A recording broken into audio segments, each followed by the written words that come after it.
Hello दोस्तों, मैं उपेंद्र शर्मा। आप सभी का कैप्टन शर्मा क्लास में बहुत बहुत स्वागत करता हूं। दोस्तों, आपकी मांग पर ये क्लास लेकर के आए हुए हैं, तो आई होप आप सब मस्त होंगे, पढ़ते होंगे और आप सबका सपोर्ट बना है, इसके लिए बहुत बहुत धन्यवाद। और हम आप सबकी मदद करवा रहे हैं, इसके लिए मैं अपने आप को भी धन्यवाद करता हूँ। और आज चर्चा करेंगे, हम पहले विषय पे बात कर लेते हैं, उसके बाद सारी बातें करेंगे। जो भी नेक्स्ट बातें हैं, जो भी पेपर के हैसियत से हैं, जो भी चार चीजें हैं, उसके बारे में बाद में करेंगे बाद में, इसलिए वीडियो को आपको अंत तक देखना है। राइट। अब अगर हम चर्चा करें तो ये क्लास किसकी है, तो ये जो डाउट पूछा गया था, किसी ने पूछा था, एक दोस्त ने ऋग्वेद, जो आप वाक सूक्त पूछे थे ना, ये ऋग्वेद के अंतर्गत, उसमें 4-5 सूक्त आते हैं। विश्वदेवा सूक्त आता है, पुरुष सूक्त आता है, सुसंकल्प सूक्त आता है और कई सारे सूत्र हैं, इंद्रिय सूक्त है। तो ये शायद सूक्त है, सूक्त है। ठीक है, सूक्त मतलब सूक्त एक खंड के रूप में होता है, उसमें मंत्र होते हैं। ठीक है, वेद में जो भी, इसको श्लोक नहीं बोलते, इसको मंत्र बोलते हैं। इसमें सारी बातें हम मंत्र की करते हैं, क्योंकि ये मंत्र है। कठोपनिषद के मंत्र का संदर्भ देखो, हमने लिखा है ऋग्वेद तथा कठोपनिषद के मंत्र का संदर्भ, प्रसंग, व्याख्या तथा अनुवाद के महत्वपूर्ण प्रश्न, इस पे चर्चा करेंगे हम आज। इसलिए आप सब मस्त होंगे, पढ़ते होंगे। तो स्टार्ट करते हैं आज की क्लास को। ठीक है, आप तक आपसे रिक्वेस्ट है, तरीके से आप पूरी वीडियो देखिएगा, क्योंकि इसमें पूरा व्याख्या, अनुवाद, प्रसंग, संदर्भ सारी चीज समझाने वाले हैं। तो अगर आप वीडियो पूरा देखेंगे नहीं तो आपको समझ में नहीं आएगा, फिर कहेंगे सर हमें ये क्लियर नहीं हुआ। इसकी पीडीएफ तो वायरल नहीं जाएगी, आपको लिखना नहीं है, आपको सुनना है बस, अपना पूरा क्लास सुननी है बस, आप करके देखना है। राइट, स्टार्ट करते हैं। ओके सर, ये रहा आपका। अगर अभी इसमें सिर्फ ये पार्ट 1 है आपका। ठीक है, ये पार्ट आपका क्या है, आपका पार्ट 1 है। पार्ट 1 का मतलब यह है कि आपको इसमें दो पॉइंट है आपका, ऋग्वेद तथा कठोपनिषद। तो हम इस वीडियो में केवल ऋग्वेद के जो मंत्र सूक्त हैं, उनके संदर्भ प्रसंग व्याख्या कर रहे हैं। और इसका पार्ट 2 आपका नेक्स्ट डे अपलोड होगा। तो आज पहले हम ऋग्वेद की बात कर लेते हैं, उसके बाद फिर कल संडे है, कल आपको प्रोवाइड मिल जाएगा इसका सेकेंड पार्ट। ठीक है, चलो स्टार्ट करते हैं। विश्वदेवा सूक्त का आपका पहला मंत्र रहेगा। हमने मंत्र लिया, इंपॉर्टेंट, देखो जितनी बातें हम लेके आते हैं सारी बातें इंपॉर्टेंट होती हैं, इसलिए आपको अच्छे से समझ लेना चाहिए और देख लेना चाहिए। तो पहला आपका मंत्र है, स्वस्ति न इंद्रो वृद्धस्रा, स्वस्ति न पूषा विश्वदेवा, स्वस्ति नस्ताश्रयो आरिनष्टेनेमि, स्वस्ति नो बृहस्पति दधातु। ये आपका मंत्र क्या है, स्वस्ति न इंद्रो वृद्धस्रवः, स्वस्ति न पूषा विश्वदेवा, स्वस्ति नस्ताश्चर्यो आरिष्टनेमि, स्वस्ति न बृहस्पति दधातु। यह आपका मंत्र रहा। इसका अर्थ क्या है, इसका क्या है, इसमें अगर हम पूरे में बात करें तो इसमें सिर्फ और सिर्फ इस पूरे मंत्र में इंद्रदेव से, बृहस्पति देव से, जो देवता पूषा है, इन देवी देवताओं से हम स्वस्थ, मतलब कल्याण, स्वस्थ का मतलब क्या होता है, कल्याण मतलब हमारी वृद्धि हो, सुख संपन्न हो, और हमारा सबका क्या हो, कल्याण हो। इसमें यही बातें सारी की गई है। तो हम पहले संदर्भ देखते हैं। संदर्भ आपको लिखना कैसे है, फिर प्रसंग कैसे लिखना है, फिर व्याख्या कैसे करनी है, फिर बात करना है। दो अब कहेंगे इसमें सर व्याख्या और अनुवाद दोनों आएंगे। देखो, जो लघुत्तरीय प्रश्न होते हैं, लघुत्तरीय जिसमें व्याख्या करनी होती है, तो यहाँ पर आपको व्याख्या आता है, लेकिन जो दीर्घोत्तरीय प्रश्न आते हैं, दीर्घोत्तरीय में भी आता है सेम क्वेश्चन, तो यहाँ पर आपको अनुवाद करना पड़ेगा, संदर्भ प्रसंग अनुवाद करना पड़ेगा। और जो अगर हम बात करें व्याख्या की, तो इसमें संदर्भ प्रसंग व्याख्या करनी पड़ेगी। तो मैं एक को दोनों पॉइंट बता दिए, क्योंकि ये क्वेश्चन आपका दोनों में आ सकता है। ये तो दीर्घोत्तरीय पूछा जा सकता है, लघुत्तरीय पूछा जाएगा, तो व्याख्या है तो व्याख्या कर देंगे, और दीर्घोत्तरीय में आएगा तो बात कर देंगे। आई होप आपको क्लियर हो रहा होगा। राइट, इतनी बात समझ में आई। तो यस, आप बात करें संदर्भ कैसे लिखना है, ऐसे लिखना है, प्रस्तुत मंत्र ऋग्वेद के विश्वदेवा सूक्त, जो भी सूक्त रहेगा आपका, इसमें बहुत सारे सूक्त हैं, 3-4-7 सूक्त हैं, उनमें सबके अलग अलग अपने अपने मंत्र हैं, उनका अलग अलग काउंटिंग है। तो प्रस्तुत मंत्र ऋग्वेद के विश्वदेवा सूक्त मंडल के 89 सूक्त से अवतरित है। ये 89वां भाग है ऋग्वेद का, जो विश्वदेव मंडल है, इसमें बहुत सारे सूक्त मंत्र हैं, तो उसका 89 सूक्त से अवतरित है। ठीक है, इसके ऋषि गौतम, राहुगण तथा देवता विश्वदेवा हैं। अब देखो, यहां से अगर हम बात करें तो प्रस्तुत मंत्र ऋग्वेद के विश्वदेवा सूक्त मंडल के 89 सूक्त से अवतरित है। इसके ऋषि राहुगण और देवता विष्णुदेवा है। तो यहाँ इसी आपके संदर्भ से जब आप संदर्भ लिखेंगे तो यहाँ से आपको अति लघुत्तरीय क्वेश्चन भी बन जाएगा। ये अति लघुत्तरीय जब क्वेश्चन बनता है तो इसके कभी कभी पूछ लेता कि विष्णुदेवा सूक्त के देवता और ऋषि कौन है। अति लघुत्तरीय में आपको पूछ लेता है 5 नंबर में, ठीक है। तो इसके ऋषि बस आपको इतना ही लिखना है, बस इसके मतलब जैसे पूछ लिया अति लघुत्तरीय में कि विष्णुदेवा सूक्त के ऋषि और देवता कौन है, सिंपल बता देना है कि विष्णुदेवा सूक्त के ऋषि गौतम राहुगण है और देवता विष्णुदेवा है। तो बस आपको ऐसे बता देना है। यहाँ से इस संदर्भ से आपको 5 नंबर, आपको 2, 4, 5 नंबर 2 नंबर का रहता है अति लघुत्तरीय। तो 2 नंबर का आपका यहाँ से निकल जाएगा और संदर्भ इसमें आप करेंगे ही, आपको संदर्भ आपको ऐसे लिखना है। अब इसे कोई भी सूक्त हो सकता है, तो ऋग्वेद की कोई भी सूक्त है इसलिए यहाँ लिखेंगे प्रस्तुत मंत्र ऋग्वेद के। अब जैसे पुरुष सूक्त है तो पुरुष सूक्त के मंडल, किस मंडल का मंत्र है वो आपको दिखना पड़ेगा।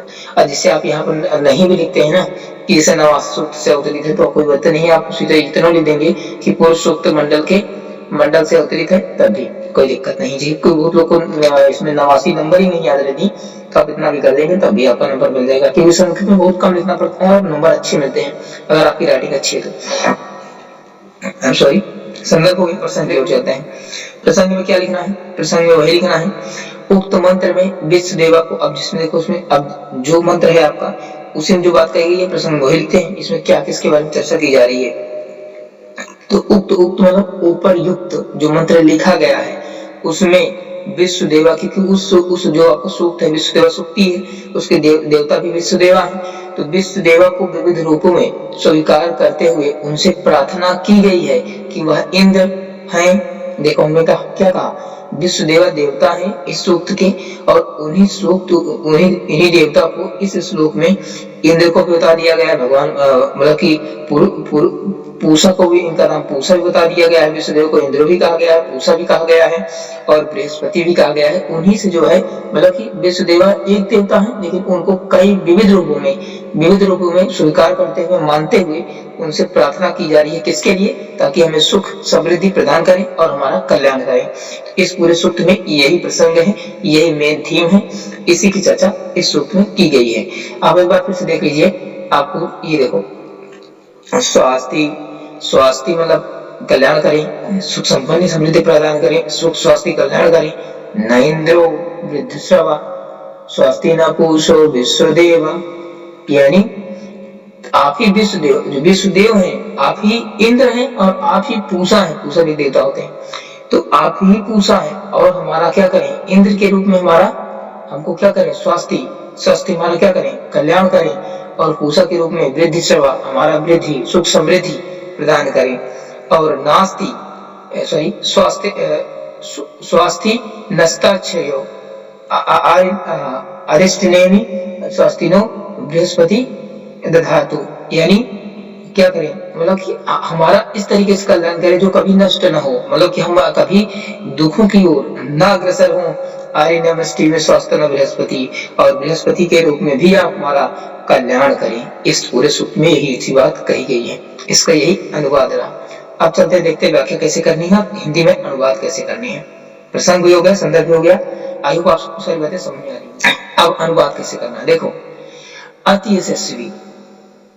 यशस्वी मतलब ये इंद्र की प्रवाची है, या इसको इंद्रदेव कहते हैं जिनमें कहते हो, या फिर इसको बहुत सारे नामों से इंद्र को जानते हैं, इंद्रजीत के नाम से भी जानते हैं, वो तो उनका दूसरा है, ठीक है।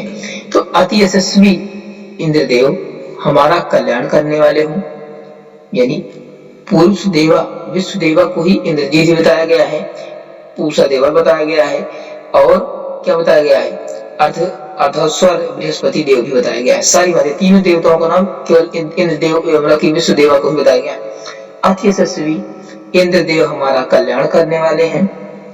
सर्वज्ञाता वही विश्वदेवा पूषा के रूप में, सर्वज्ञाता हमारा मंगल करें, हमारा कल्याण करें। अति प्रतिहत गति वाले गरुण वाले हितकारी हूँ।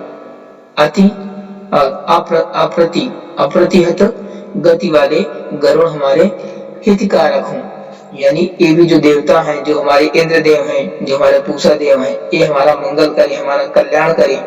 और गरुड़ हमारे जो है गरुड़ देवता, अप्रतिम वाले गरुड़ देवता है, ये भी हमारे हितकारक हो, हमारा हित करें। ज्ञान के ज्ञान के अश्विनी में जो था ना पर उसका अर्थ है यहाँ पर ज्ञान के औधेश्वर औधेश्वर बृहस्पति देव हमारा कल्याण करे। और ज्ञान के जो औधेश्वर है बृहस्पति को ज्ञान का क्या माना जाता है, बृहस्पति जो होते हैं वो ज्ञान के देवता हैं, तो वो हमारा क्या करें, हमारा हर तरीके से कल्याण करें। यानी इंद्रदेव हमारा भी कल्याण करने वाले हों। और सर्वज्ञाता जो सभी सब कुछ जानते हैं पूषा देव वो हमारा मंगल करें। अप्रतिम हित वाले देवता जो है जो गरुड़ है, गरुड़ हमारे हितकारक हमारा हित करें। और ज्ञान के अवधेश्वर जो है अवधेश्वर पूरे मालिक बृहस्पति देव हमारा कल्याण करें। तो इस सूक्त में इतनी बातें कही गई है। देव एक ही है, विश्व देव, उन्हीं के अलग अलग रूपों से अलग अलग मंगल कामनाएं अलग अलग कामनाएं की गई हैं। बस इसमें यही आपका अर्थ है। तो आई होप आपका अर्थ पूरी तरीके से विजुअल हो रहा होगा, क्लियर हो रहा होगा, राइट।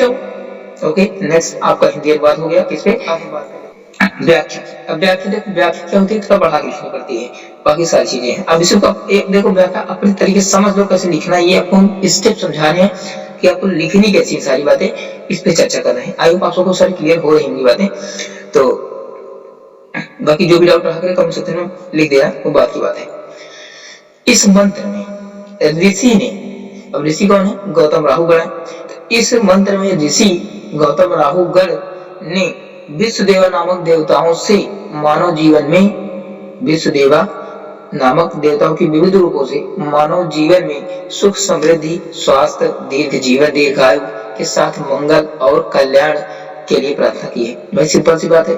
इस मंत्र में ये तो किया है जो ऋषि गौतम राहुगण है, इन्होंने विश्वदेवा नामक देवता है, इनके विविध रूपों से जैसे इंद्र के रूप में, पूषा के रूप में और मतलब कि अप्रतिम हथियारी अतिगति वाले रूप में गरुड़ के रूप में, और बात करें ज्ञान के रूप बृहस्पति के रूप में, कई तरीके से सुख समृद्धि स्वास्थ्य, किसी से सुख समृद्धि की बात कर रहे हैं, किसी से कल्याण की बात कर रहे हैं, किसी से मंगल कामना की बात कर रहे हैं, किसी से स्वस्थ रहे हैं, दीर्घायु रहे, इन कहीं ना कहीं इन सारी बातों की प्रार्थना की गई है। अब यहाँ पर अगले भाई अब सिंपल सी बात है, यशस्वी इंद्र सर्वज्ञ पूषण अरिष्ट नेमी वाले ताज से कल्याण करें। जो अरिष्ट जो हमारी विपत्तियां आने वाली है उनसे हमारा क्या करें, कल्याण करने वाले। मतलब कि अब इंद्र से क्या करें, हम कल्याण की मांगे थी। पूषा से क्या मांगे, ताकि हमारा सब कुछ हितकारी हो, हित में हो। अस्नेम जो हमारा कभी नाश ना हो, हमारा कभी मतलब कि मैं अस्वस्थ ना हूँ, मेरा जीवन छीड़ ना हो, लंबा चले। इस सब के कल्याण करने हेतु उनका आह्वान किया गया है, मतलब उनसे प्रार्थना की गई है, उनको बुलाया गया है, उनसे निवेदन किया गया है। और विद्या और ज्ञान के प्रमुख देवता बृहस्पति माने जाते हैं, जो कि साक्षात गुरु के रूप में हैं। उनसे भी हमारा हर प्रकार से सभी प्रकार से कल्याण की भावना इसमें की गई। तो उसी को बातों को थोड़ा सा बढ़ा देना है, डिटेल लिख देना, बाकी व्याख्या कैसी होती है। तो आप बस कहेंगे इसमें पन्ना 2 पन्ना 4 पन्ना पेज नहीं भरना, इसमें इतने ही 38 का बनेगा, जितने लिखेंगे ही हम, ठीक है। तो ये आपका एक क्वेश्चन एक फॉर्मेट रहा कि आपको व्याख्या कैसे करनी है। एक क्वेश्चन भी इंपॉर्टेंट है दोस्तों, इसको आप रख लेंगे, आपकी एग्जाम हो सकता है यही ना जाए, काम का हम लेक्चर सीखिए। अगर इससे रिलेटेड आपको इंपॉर्टेंट क्वेश्चन चाहिए तो बताएंगे, तो हम आपको इसका मतलब इसका फिर पूरा हिंदी अनुवाद व्याख्या देंगे आपको एक क्लास में। आपको पूरा मतलब जैसे आपका ऋग्वेद है, ऋग्वेद में जैसे आपका मान लो विश्वदेवा सूक्त है, तो विश्वदेवा सूक्त विश्वदेवा सूक्त के जितने भी महत्वपूर्ण मंत्र हैं उसको करा दें। फिर पूरा सूक्त के कितने, तो मतलब उसको हम आपको सारे मंत्रों की पीडीएफ जो है इंपॉर्टेंट कौन कौन है जो आपके एग्जाम में आ सकते हैं, अगर आपको चाहिए तो आप कमेंट सेक्शन में या टेलीग्राम चैनल पे आप कमेंट करेंगे तो निश्चित रूप से इसकी पीडीएफ आपको बना देंगे। इसकी वीडियो पार्ट 2 यानी इसका क्लास सेकंड आपको संडे को मिलेगा, आज सैटरडे है। आज इसको आप देख लीजिए, आप सब इसको अच्छे से वीडियो को पूरा वॉच कीजिएगा, तभी आपको समझ में आएगा, नहीं समझ में नहीं आने वाला। और जो बच्चे अभी तक टिके हुए यानी जो तक यहाँ तक पहुंचे हुए हैं, इसको देख लिए उनको सारी बातें समझ में आ गई होंगी। बाकी जो डाउट रह गया हो उसको आप निश्चित रूप से पूछ सकते हैं कमेंट सेक्शन में लिख करके, आपको मदद करें। तो अगर आप तक अभी तक वीडियो को लाइक नहीं किया तो लाइक कर दें, चैनल को सब्सक्राइब नहीं किया सब्सक्राइब कर लें। वीडियो को अपने दोस्तों तक कुछ मत करिए, आप लाइक मत कीजिए, सब्सक्राइब करना है मत करो, लेकिन एक बात का जरूर करना है दोस्तों, अपने दोस्तों तक शेयर जरूर कर देना।